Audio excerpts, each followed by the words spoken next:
Como lo hacemos usualmente, llevamos un petitorio a Dios para que nos guarde de este siniestro mal que aflige a la humanidad y a nuestra patria. Que Dios nos proteja a todos, ¿verdad? A nuestras familias, a nuestros seres queridos, a nuestros conciudadanos. Pues el día de hoy tenemos una exposición relativamente breve.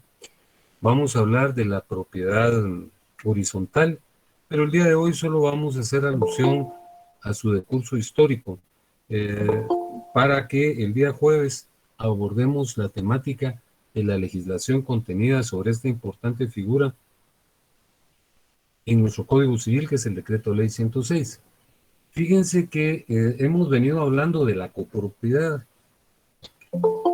Obviamente ya suena esto reiterado, pero con el propósito de ubicarnos, traigo a cuenta de que señalamos que la copropiedad se constituye cuando un solo bien, pertenece pro indiviso a varias personas. Esas personas reciben el nombre de copropietarios, condueños, condóminos o propietarios de mano común. También señalamos que el bien debe tener una particularidad. No puede estar dividido físicamente, sino está dividido idealmente, matemáticamente, en varias partes que se representan con un quebrado. Esas partes, que cada una de ellas le corresponde a un condomino, se llaman partes alícuotas o cuotas partes.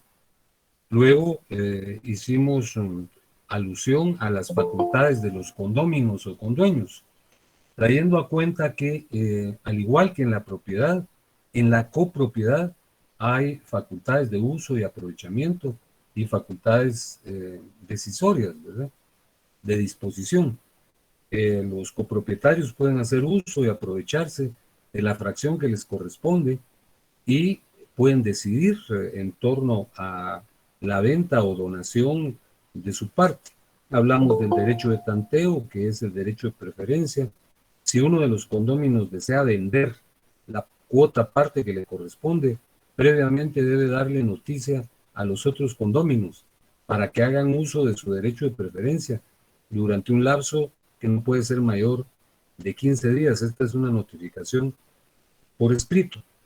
Hablamos como punto conclusivo de la cesación de la copropiedad. Dijimos que esta concluye por destrucción del bien, por enajenación del bien o por consolidación de las diversas cuotas en un solo propietario, lo cual la convierte en una propiedad individual. Obviamente, si el bien se destruye, si éste deja de existir, los derechos que existían sobre el mismo se extinguen también. Y señalamos que si yo enajeno o los copropietarios enajenan el bien eh, onerosa o gratuitamente, pues la persona que lo adquiere es quien ostenta el dominio. Y finalmente la consolidación se produce cuando uno de los copropietarios adquiere las cuotas de los demás. Pero el punto al que yo quería llegar y que es el génesis de la exposición de esta noche es el relacionado a las clases de copropiedad que existen. En principio dijimos que nadie puede ser obligado a mantenerse en copropiedad. El que no quiere estar en copropiedad puede pedir la división del bien en cualquier momento, pero puede haber un pacto de indivisión. Los condóminos pueden ponerse de acuerdo para no dividir el bien por un lapso no mayor de 3 años. Ese plazo, ese término, ese pacto de indivisión puede prorrogarse por un periodo igual. Y les comenté de un papá que había heredado a sus hijos en relación a un bien inmueble, y ellos no habían querido partirlo de manera abrupta porque ahí habían crecido y tenían un sentimiento hacia el bien, ¿verdad? Entonces, ese es el pacto de indivisión. Luego les hablé de la comunidad voluntaria. Esa es la comunidad voluntaria. Cuando las personas desean mantenerse en copropiedad, no desean dividir el bien, pero hay una copropiedad forzosa, que es la que está legislada en relación a la medianería, que fue el último tópico del que tratamos. Dijimos que la medianería existe, como lo dice el artículo 505, en una pared, foso o cerca que sirve de límite y separación a dos propiedades contiguas, mientras no haya prueba o signo en contrario. Entonces se presume que esa es un bien que pertenece a dos personas cuyos bienes están contiguos y la pared, foso o cerca los divide. Y dijimos que aparte de la medianería existe otra forma de copropiedad forzosa y es la propiedad horizontal, que la vamos a empezar a tratar el día de hoy y la vamos a concluir el jueves. Hoy solo nos vamos a referir a la historia de la institución y el aspecto legislativo lo vamos a abordar el día jueves. Así es que les voy a presentar el temario de esta noche y es el siguiente. Liz, buenas noches. Disculpe que lo interrumpa. Fíjese que me quedó una pequeña duda en cuanto al tema de la copropiedad. Claro, por supuesto, formúleme. Gracias, Liz.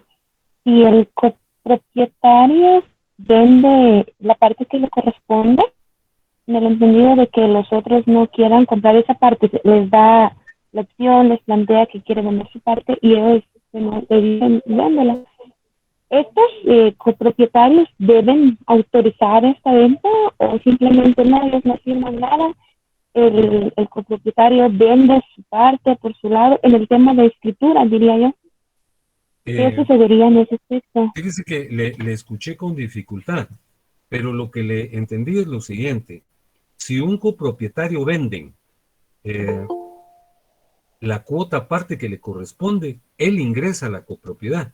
El bien está indiviso. Entonces, por ejemplo, el copropietario A le vende a D, pero previamente le ofrece a B y a C, y B y C le dicen, no, nosotros no tenemos dinero o no queremos comprar. Entonces se lo vende a D y se facciona una escritura. Se va con un notario, facciona escritura y el nuevo adquirente se sitúa en el mismo plano de la persona que le vendió, lo va a sustituir. Entonces la escritura es relativa única y exclusivamente a la cuota parte que se vendió. Los otros no tienen por qué otorgar ninguna escritura porque no están vendiendo. Ellos tienen su tercera parte cada uno.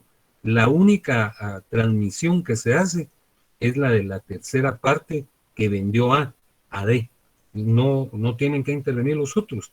Lo que él tiene que manifestar en la escritura es de que comparecen a celebrar un contrato de compraventa sobre la tercera parte del bien inmueble que aparece inscrito en el registro de la propiedad a tal número, tal folio de tal libro.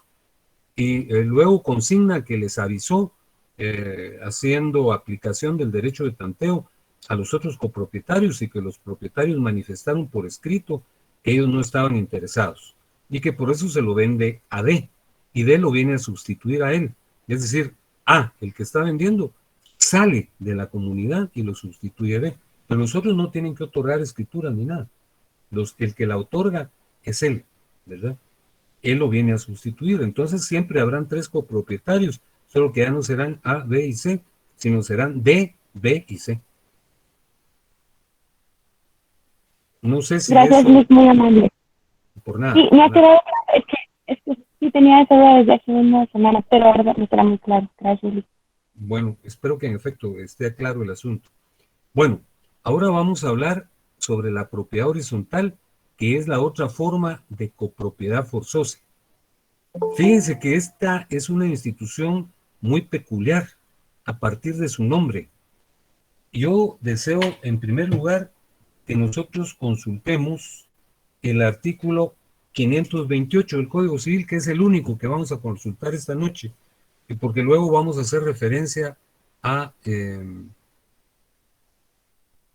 aspectos históricos. Leamos el artículo 528. No sé si ya lo tienen a la vista. Sí, Sí, licenciado. Muchas gracias. Dice el artículo 528, propiedad singular en edificios de varios pisos, departamentos y habitaciones. Dice el artículo, los distintos pisos, departamentos y habitaciones de un mismo edificio de más de una planta susceptibles de aprovechamiento independiente pueden pertenecer a diferentes propietarios en forma separada o en condominio, siempre que tengan salida a la vía pública o a determinado espacio común que conduzca a dicha vía. Entonces, ¿cuándo existe la propiedad horizontal? Cuando hay un edificio de varias plantas, de 2 o más pisos. No puede haber propiedad horizontal en un edificio de una sola planta. Entonces, el primer elemento es que hay propiedad horizontal en un edificio de varias plantas, de 2 o más niveles. Pero el edificio no le pertenece a una sola persona, sino le pertenece a varios. Por ejemplo, un nivel le pertenece a una persona, otro nivel a otra, otro nivel a otra. O no son los niveles, sino que son los apartamentos que hay en los niveles. Entonces, en la propiedad horizontal existe propiedad individual en relación a los niveles o apartamentos. No, eso no quiere decir que todo edificio esté sujeto al régimen de propiedad horizontal. Pueden haber edificios de un solo propietario y hay varias personas que viven ahí como arrendantes, digamos. Pero cuando cada cual es dueño de un piso o de un apartamento, allí hay propiedad horizontal. Y ese es un régimen que se tiene que constituir, como lo vamos a explicar posteriormente. Fíjense que la denominación propiedad horizontal es imprecisa, ¿verdad? Porque los edificios no siguen la línea horizontal, sino siguen la línea vertical. Esa propiedad debía llamarse propiedad vertical porque los edificios van para arriba, ¿verdad?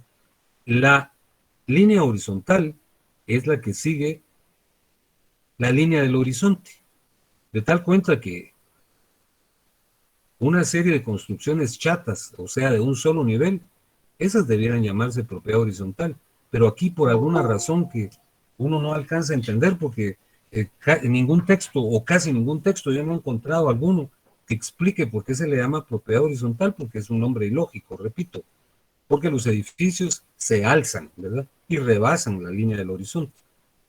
Entonces, para empezar, el propio nombre es un nombre desadecuado, incongruente, ¿verdad? Porque los edificios, repito, siguen la línea vertical, para arriba.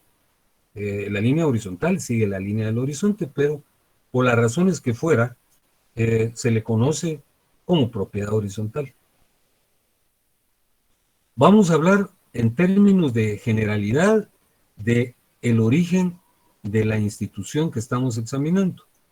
¿Cuándo se originó? Fíjense que algunas personas, no algunos, casi la mayor parte de autores, encuentran el más lejano antecedente de la propiedad horizontal en el período prehistórico, cuando la humanidad vivía en un estado semisalvaje, ¿verdad? Entonces, enfrentarse a las contingencias del clima era algo muy severo, ¿verdad? Cuando había frío era algo terrible, la gente se moría, o si llovía, había inundaciones terribles, ¿verdad? Precisamente en relación a las inundaciones, se producía la siguiente conducta. Los grupos humanos, para no morirse ahogados, ¿verdad?, escalaban montes o montañas y se guarecían en cuevas. Por eso precisamente se le llamaba, tal vez indebidamente, pero esa es la razón, hombre de las cavernas, ¿verdad? Porque vivían en cavernas, en sitios elevados, cuando habían inundaciones. Entonces en las cavernas había niveles, pues, ¿verdad? Claro, habían tal vez cavernas que solo tenían un nivel, pero otras tenían ahí estructuras rocosas en donde varios grupos humanos se aposentaban, unos en un nivel y otros en otro. Entonces, según algunos autores, como el que vamos a citar en algunos minutos, ese es el origen de la propiedad horizontal, cuando las colectividades humanas prehistóricas, para huir de los acontecimientos drásticos del clima, se cobijaban en cuevas y tal vez llegaban 2 o 3 grupos, unos se cobijaban en un nivel, otro en otro y otros en la parte baja de la caverna. Entonces, según los estudiosos, ese es el origen de la propiedad horizontal. Pero esa es una presunción, ¿verdad? Esa es una conjetura. Lo que sí es cierto, como dicen el 2.2, ya en la Edad Antigua habían construcciones impresionantes, ¿verdad? Construcciones que todavía trascienden a los siglos y ahí están erigidas, ¿verdad? La mayor parte de culturas de la Edad Antigua tenían sorprendentes edificaciones. Aquí yo les cito algunas, ¿verdad? Todas las culturas de Mesopotamia, las que estaban entre el Tigris y el Éufrates, Babilonia, Caldea, Asiria, todas realizaron construcciones verdaderamente impresionantes. Y ya no digamos los egipcios, los griegos y los romanos. Pero para hablar de las culturas mesopotámicas y hablar precisamente de Babilonia, debemos recordar, como lo recuerdo aquí yo, lo relativo a los jardines colgantes de Babilonia, que creo que todos hemos oído hablar de esa edificación, porque desde la escolaridad primaria nos hacen perdón, porque desde la escolaridad primaria nos hacen referencia a esta estructura tan impresionante que fue construida por un rey babilónico que se llamaba Nabucodonosor. Entonces Nabucodonosor quería tener plantas exóticas, ¿verdad? Entonces hizo un edificio de varios niveles y en cada nivel había un jardín. Entonces por eso se llamaban los jardines colgantes de Babilonia. Pues ese puede ser un antecedente de la propiedad horizontal, pero ahí no habitaban personas, sino que eran precisamente jardines. Y también hay una leyenda sobre la famosa Torre de Babel o Torre de Babilonia, ¿verdad? Ese es un paradigma bíblico, lo relata la Biblia, que los hombres, dice, ¿verdad?, quisieron hacer una edificación que llegara hasta el cielo y empezaron a hacer una construcción, pero como eso era una afrenta para Dios, entonces, según el texto bíblico, les confundió el idioma y ahí surgieron las diversas lenguas. Ese es el origen, según la Biblia, de los diversos idiomas. Pero lo que yo quiero traer a cuenta no es lo relativo a los diversos idiomas, sino que habían estructuras enormes. Todavía prevalecen, hay ruinas de los famosos sigurat, que se supone que eso fue una evidencia de lo que en semejanza fueron los jardines colgantes de Babilonia. Eran edificaciones muy altas de varios niveles. Pero obviamente ahí no se sabe si lo habitaban varias personas y si habían normativos en torno a eso. Pues yo les podría señalar otras construcciones impresionantes como el Partenón en Grecia, ¿verdad? O todos los templos, los de Karnak y Luxor en Egipto, ¿verdad?, que eran verdaderamente impresionantes. Todavía yo no tengo nunca los he conocido en presencia, pero al ver los documentales, pues impresionan realmente, ¿verdad? Bueno, esos son los antecedentes. El antecedente más remoto eran las cuevas de la prehistoria, donde se aposentaron los primeros hombres. Y luego en Mesopotamia se evidenció la construcción de varios edificios de muchos niveles, como los jardines colgantes de Babilonia o como la Torre de Babel a la que hace referencia a la Biblia. Y fíjense que hay un detalle. Aquí les cito yo a un autor muy conocido, que es Manuel Batlle Vázquez, en donde él asegura en su obra La propiedad de casas por pisos, que en Babilonia ya existía un régimen como de propiedad horizontal, porque él hace alusión a un documento en donde se vende el nivel de una casa de varios pisos, se le vende a una persona en particular. El documento, por supuesto, no es un papiro ni es un papel, ¿verdad?, sino que es una tablilla o un grupo de tablillas, porque se recuerdan que ellos utilizaban la escritura cuneiforme y escribían en tablillas de barro. Entonces, Manuel Batlle Vázquez señala que existe un documento en donde se confirma que allí en Babilonia habían casas por pisos, de pisos, y que uno de esos pisos se le vendió a una persona en particular. Y él también afirma que ese tipo de ventas, ese tipo de negocios se celebraban en Palestina, Egipto y en Fenicia. Pero realmente estos son los que he traído a cuenta, meros antecedentes, porque aparte de lo que dice Batlle Vázquez, que hay un documento de los enormes edificios construidos en Babilonia, en Egipto, en Grecia, no hay hasta ese momento histórico una evidencia de un reglamento, de una normativa sobre el uso de los edificios. Eso ocurrió hasta el advenimiento de Roma, que es lo que señalamos en el 2.4. Ya hemos dicho en diversas ocasiones que Roma fue una cultura jurídica por excelencia. Lo que nos transmitió Roma, el legado de Roma, es el derecho. En el semestre anterior, en Civil 1, cuando hablamos del Jus Civile y del Jus Gentium, establecimos que los romanos fueron una cultura de grandes abogados y de grandes escuelas de derecho, y que muchas de las instituciones que hoy conocemos tuvieron su origen en Roma, como el matrimonio, el divorcio, la tutela, la patria potestad, etc. Y de igual forma, pareciera que el régimen de la propiedad horizontal también fue generado en Roma.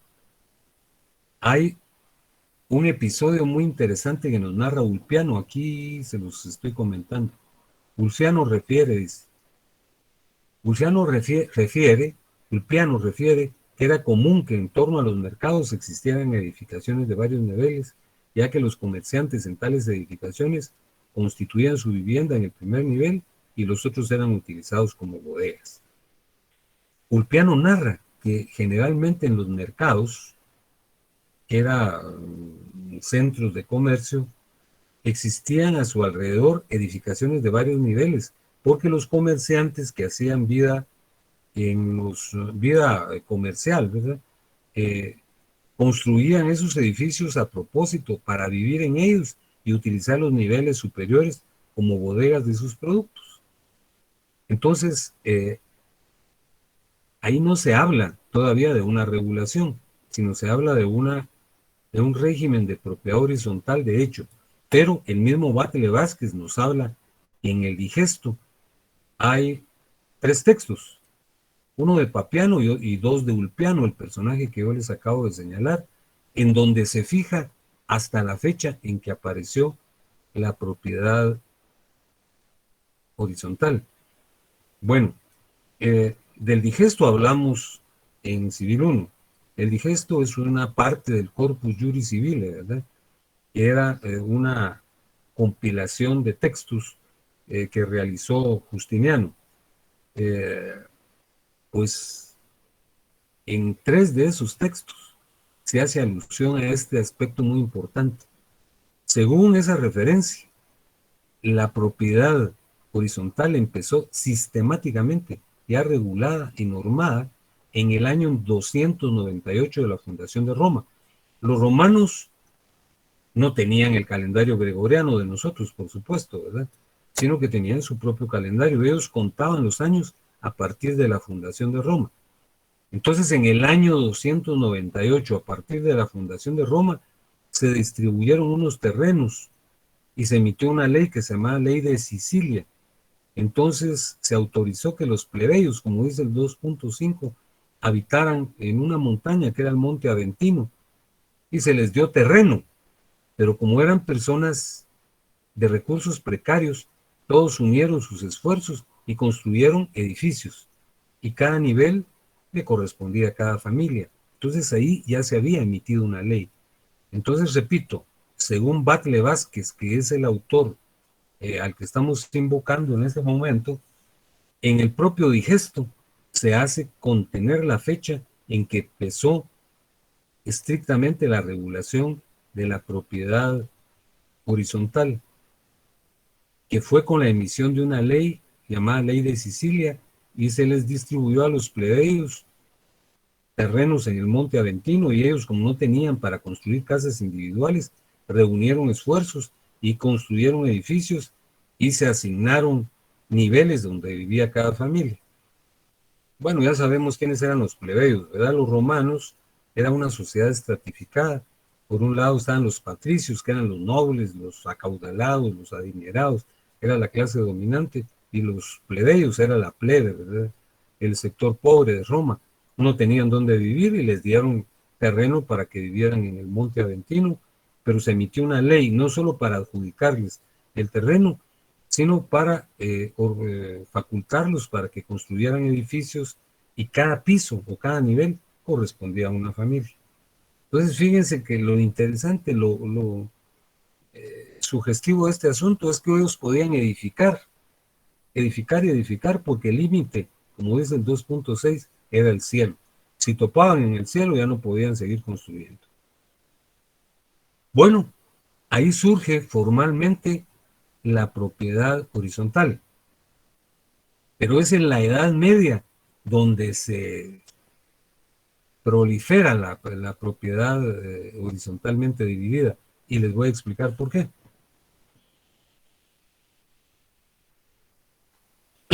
Perdón. El Imperio Romano se extingue, ¿verdad? Porque se divide en Imperio Romano de Occidente y Imperio Romano de Oriente. Y ocurre que el poder omnímodo que ejercía el emperador romano se pierde, ¿verdad? Él ejercía un poder absoluto, concentrado en él. Pero en la Edad Media, que es el periodo subsiguiente, el poder político y militar se divide, se fragmenta, se atomiza. ¿Por qué? Porque junto al rey existían personajes muy poderosos que eran los señores feudales. Muchos de ellos tenían tanto poder como el rey, o a veces más, ¿verdad? Entonces, cada uno de los señores feudales tenía su feudo, ¿verdad? Tenía su castillo. Como lo hemos visto en los libros de texto, o en documentales, o en películas, los castillos estaban amurallados, había un foso que los rodeaba, porque era una época bélica, ¿verdad? Una época de muchas guerras. Entonces, para evitar invasiones, pues los señores feudales rodeaban de murallas su propiedad, que era habitada por mucha gente, mucha gente. Entonces, al centro del castillo vivía el señor feudal, ¿verdad? Y en torno a la casa del señor feudal estaban las casas de los vasallos, de los o albacinos, ¿verdad? Pero lógicamente, por grande que fuera el terreno, llegaba un momento en que era insuficiente y las casas topaban con la muralla y ya no se podía seguir construyendo. Entonces se construía para arriba. Entonces, a partir de ese momento surgieron, eso fue en el siglo XI, como dice aquí, los llamados burgos o castros, que eran ciudades amuralladas para la defensa en contra del invasor. Y como no podían crecer ya a nivel del suelo porque habían topado con la muralla, crecían para arriba.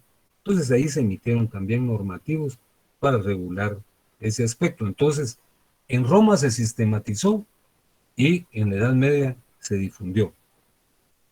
Y fíjense que hacia 1804 ocurre un fenómeno muy especial, un fenómeno legislativo del que ya hablamos nosotros en el semestre antecedente, que es la emisión del Código de Napoleón, Código de Francia de 1804. Ocurre que Napoleón fue un personaje muy peculiar, ¿verdad? Era un militar, era un general, y después fue emperador de Francia. Pero aparte de eso, era un estudioso del derecho, y preferentemente el derecho romano, y entonces emitió su famoso código. Constituyó una comisión presidida por dos juristas muy preclaros e ilustres, que eran Domat y Potier, y allí, en ese código, aparte de muchas instituciones que hoy todavía tienen vigencia, ahí se inició de manera sistemática, con mayor énfasis y con mayor orden que en Roma, la propiedad horizontal. En el artículo 664, que aquí aludimos, se reconoce expresamente lo siguiente, que cuando los diferentes pisos de una casa pertenecen a diferentes propietarios, y ahí se regulaba los principios a seguir en caso de reparación y reconstrucción del edificio. Es decir, ahí se puntualizó, se organizó, se adecuó de manera conveniente la propiedad horizontalmente dividida. Repito, se inició con el más remoto antecedente, que fue cuando el hombre prehistórico vivía en las cuevas. Luego se hicieron construcciones fastuosas, fabulosas, oropelescas, en la Edad Antigua, en Mesopotamia, en Egipto, en Grecia y en Roma. En Roma se empezó a regular cuando se normaba que los comerciantes que vivían cerca de los mercados utilizaran el primer nivel para residencia y los otros niveles como bodega. Y luego, en el Monte Aventino, cuando se distribuyó ese terreno a los plebeyos, entonces surge la propiedad horizontal. Pero se difunde en la Edad Media cuando ya no se podía construir para los lados y se construyó para arriba. Y finalmente, ya en el siglo XIX, en 1804, se reconoce expresamente en el artículo 664 del Código de Napoleón. Luego, todos los códigos que se inspiraron en el Código de Napoleón, inclusive el nuestro, reprodujeron estas disposiciones. Y aquí les señalo en el 2.10 que en el siglo XX distintos países resolvieron el concepto moderno de propiedad horizontal dictando leyes al respecto, ¿verdad?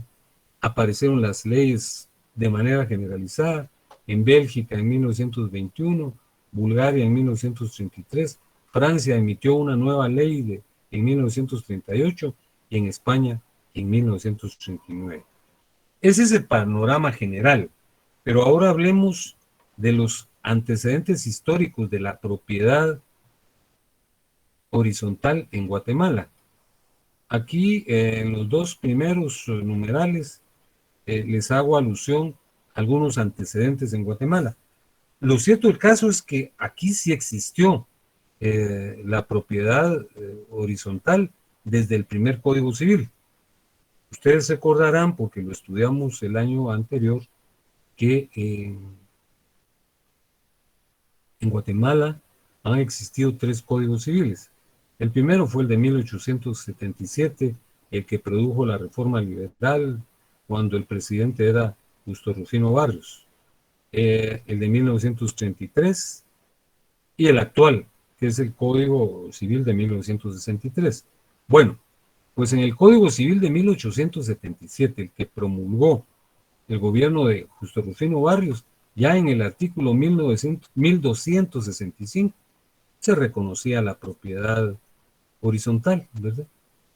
Porque había influido mucho el Código de Napoleón, casi que se copiaron algunos artículos, pero no se aplicaron porque Guatemala era en esa época una capital chata, ¿verdad? Ya no digamos el interior. No había una presencia urbana muy manifiesta, ni había muchos edificios. Entonces las normas prácticamente no se aplicaron. En el Código de 1983 no lo regula de manera expresa, pero sí refería lo que se señala acá en el numeral 2, que se regulaban los gastos de mantenimiento, reparación y reconstrucción de un edificio. Pero no lo reguló con precisión porque no aludía a la propiedad horizontal, aunque se sobreentendía. Pero también hacia 1933, por supuesto, ya la capital había cambiado, pero no había muchos edificios. Realmente, y esto es muy importante, lo que dice el numeral 3, la primera ley que reguló expresamente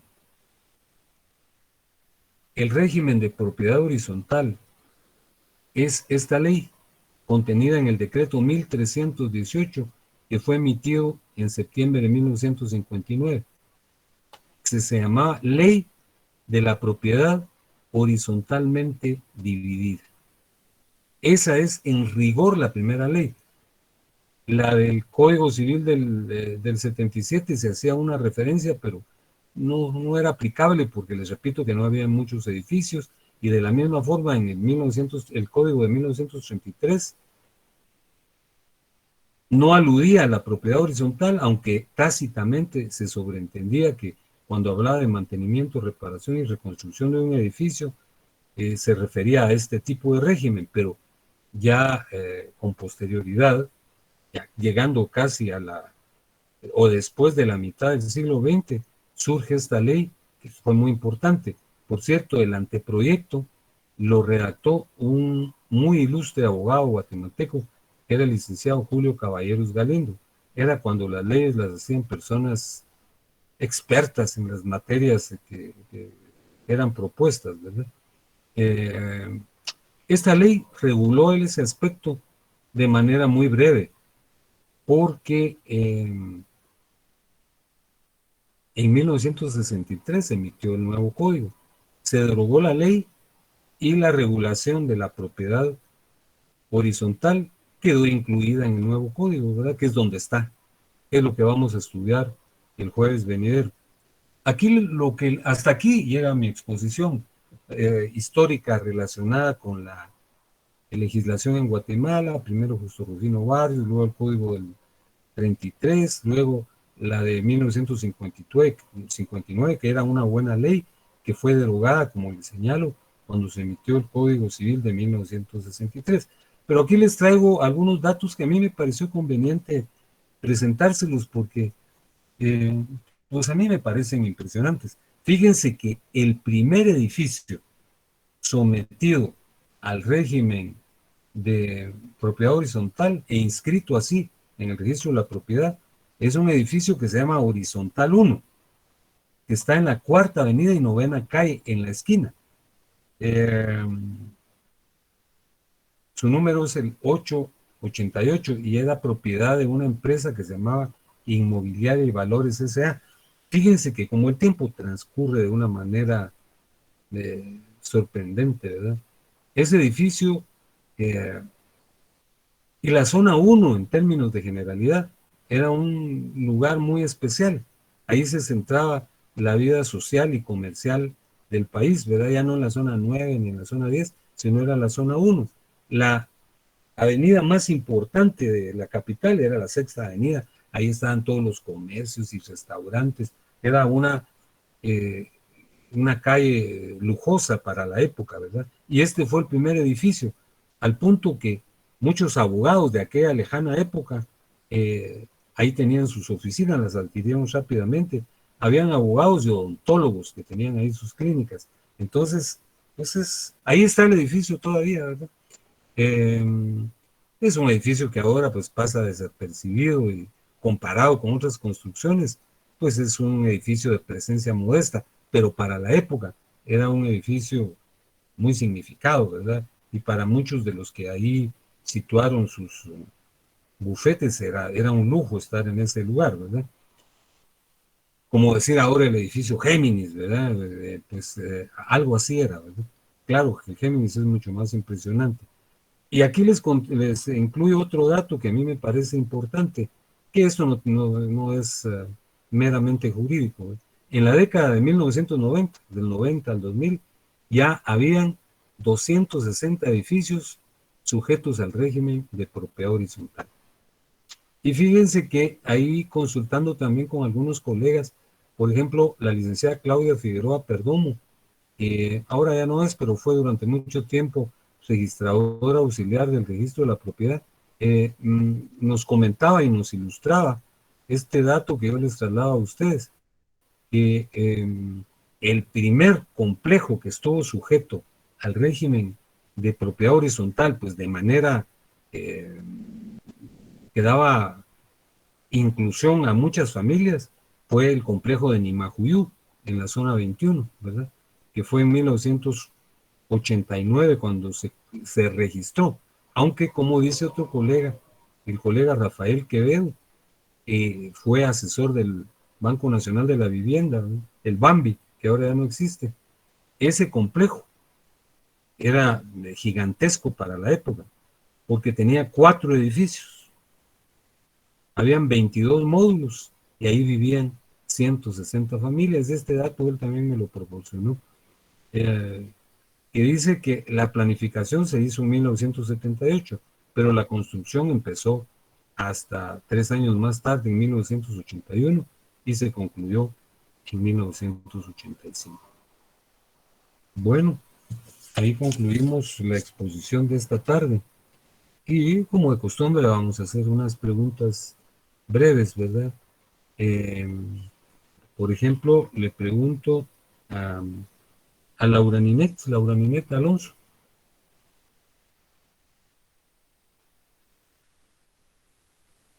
No está Laura, que la saludamos. Perdón, licenciado, bien, disculpe. Vaya, Laura, perdóneme, Laurita. No, no Mire, tengo pena. ¿qué me dice usted del origen de la propiedad horizontal en la época prehistórica, que es el 2.1? Sí, licenciado. Señala que el más lejano has visto, dice, ¿verdad? Atisbo. Atisbo. Ajá, Atisbo. Según lo que usted estaba explicando, se refería a que se iban expandiendo sobre la superficie de la Tierra, ¿verdad? Hasta llegar al tope que ya ahí fue cuando empezaron a construir hacia arriba, ¿verdad? Pero No, no, horizontal era pero los hombres prehistóricos, ¿dónde vivían? en las cavernas. En las cavernas. Y en las Ujú, cavernas a veces habían niveles y compartían diversas familias. Ese es el más exacto. lejano origen, pero esa es una presunción. Ahora, lo que usted me Ah, estaba diciendo era en la Edad Antigua. A ver, dígame qué pasó en la Edad Antigua, en Mesopotamia. Y yo que le se sabré. iban expandiendo hacia el horizontal de la Tierra, ¿verdad, licenciada? Hasta llegar a un punto donde lo que hicieron es que que llegaron al límite como de la ciudad o del país o del... No, pero eso fue en la Edad Media. Pero leamos el 2.2, Laurita, léalo. Perdón, sí, está bien. Dice, algunas opiniones señalan que el más lejano atisbo de este instituto se No, situó no, en pero la eso prehistoria. es el 2.1. Yo le digo el Ajá. 2.2 porque eso ya me lo Lo de contestó. la edad antigua, sí, Sí, perdón. sí. Dice que la mayor parte de las culturas edificaron construcciones de varios niveles, con mayor precisión, y afirman que es un antecedente que debe evocarse necesariamente en Mesopotamia. Se concretaron edificaciones impresionantes y en casi todas las culturas la media luna situada entre Tigris y Eufrates. Sí. Realizaron edificaciones de varios pisos. Recordemos los jardines Está colgantes bien, de Laurita. Babilonia. Está bien, sí, los jardines colgantes de Babilonia y la Torre de Babel.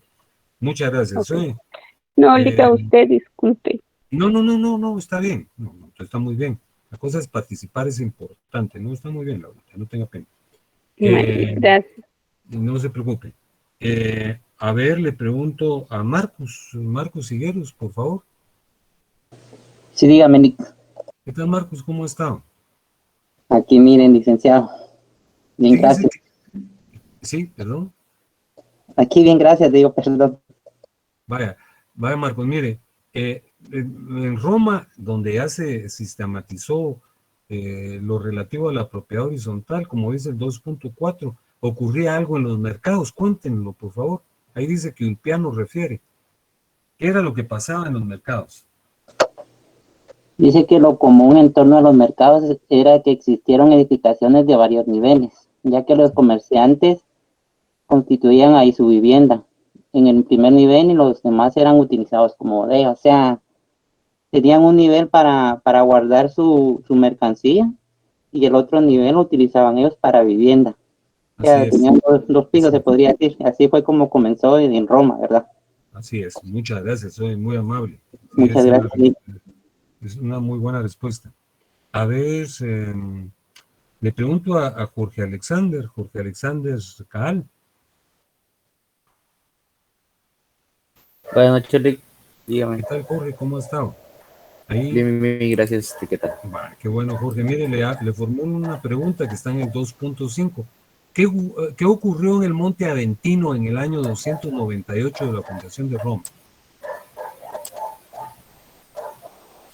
Aquí se reguló la propiedad horizontal, ¿Sí? Sí, pero ¿qué dándole pasó? una ley de ese estilo. Ah, perdón. Sí, sí, sí. Se emitió una ley que se llama Ley de Sicilia. Pero ¿qué ocurrió en ese Ajá. monte? Ahí donde está Se leyendo. les dio a los plebeyos la posibilidad de habitarlo ¿Sí? y, ¿Ellos qué hicieron? y tener y poder hacer una casa propia, ¿verdad? ¿Pero qué hicieron Lic, ellos? Lic, ¿Sí? ¿sí puedo aportar? Se unieron Sí, para construir casas en común. exactamente. Así es. Y cada piso le correspondía a cada familia. Muchas gracias a los dos. Les agradezco que intervengan. Una última, bueno, no, porque no les he preguntado de Guatemala. Eh, Vamos a ver, le pregunto a Bielman Martínez. Buenas noches, licenciado. Dígame. ¿Qué tal, Bielman? Mucho gusto saludarlo. Yo tuve el gusto de saludarlo cuando se anexó a la charla, ¿verdad? Bielman, mire, ¿cuál fue la primera ley especial, aparte de las del Código de 1877 y 1933? ¿Cuál fue la primera ley que se emitió para regular en Guatemala la ley, la propiedad horizontalmente dividida? Ese está en el 5, ¿verdad? Permítame, Lick. Fue No, perdón. la... Está en el 4. No, lo estoy confundiendo, está en el 5, sí. Yo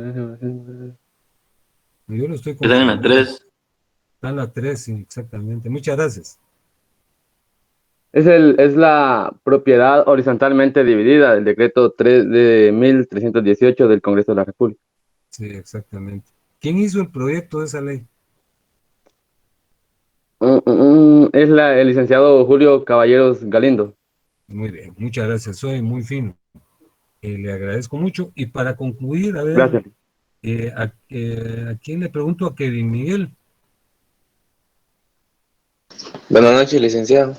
Kevin, perdone, mire, esto es meramente ilustrativo y de curiosidad. ¿Cuál fue el primer edificio en Guatemala sometido e inscrito en el registro de la propiedad bajo el régimen de propiedad horizontal? Es el 5. El que usted mencionaba era el que se ubica en la cuarta avenida 8-88 de la zona 1. Era la propiedad de Inmobiliaria y Valores S.A. Así es, así es. Fíjense que les quiero desear buenas noches y me voy a despedir porque dentro de unos minutos empieza el examen de recuperación en su segunda oportunidad. Y aprovecho para decirles algo. Fíjense que regularmente las personas que reprueban el examen o que no lo han ganado el curso porque tenían alguna retrasada, pues se someten con su profesor. Por ahí algunas personas han formulado la petición de examinarse con este servidor de ustedes, lo cual para mí no ofrece problemas, pero yo no realizo el trámite de incorporación de esas personas que no estaban en mi sección en la lista respectiva. Eso lo tiene que hacer cada cual, porque si no aparecen en la lista, entonces no se les puede asignar su calificación. Entonces eso hay que pedirlo porque es un trámite administrativo a la coordinación correspondiente, hablar con la señorita Lorena Monterroso. Entonces se los hago notar porque alguien me decía, yo quiero examinarme con usted, inclúyame. Pero yo no los puedo incluir porque yo solo soy docente, pues la función administrativa la realizan, repito, en la coordinación. Bueno, establecido esto, les agradezco toda su atención y sobre todo su participación y deseo que descansen. Hablamos el jueves para concluir el tema con la regulación en el Código Civil de la propiedad horizontal, ¿verdad? Hoy solo hablamos de la historia. Así es que les presento mi saludo de buena noche.